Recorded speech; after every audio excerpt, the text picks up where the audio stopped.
Au printemps 1945, il y a 80 ans, la progression des armées alliées mettait progressivement un terme à ce qui fut l'univers concentrationnaire nazi. Depuis quelques années, le 27 janvier, anniversaire de la libération d'Auschwitz, est devenu le symbole de la commémoration de la Shoah. Cependant, cette date ne marqua ni le commencement, ni le terme de la libération des camps. La fin des souffrances était encore éloignée pour tous les détenus en vie.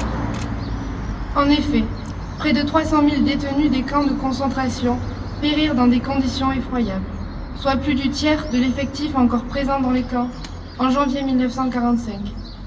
Le retour des déportés à la liberté ne peut être dissocié de ces épisodes d'évacuation, de ces marches de la mort, ni des drames et massacres qui les ont accompagnés.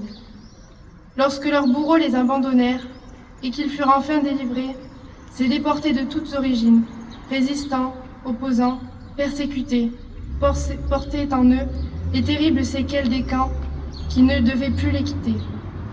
La liberté retrouvée sonnait aussi pour eux comme un abandon de leurs camarades morts en déportation. Ce drame humain doit nous rappeler combien il est essentiel de défendre et de préserver les valeurs universelles de dignité, de liberté, de fraternité. Car la loi du plus fort risque, une fois encore, de bouleverser les équilibres mondiaux.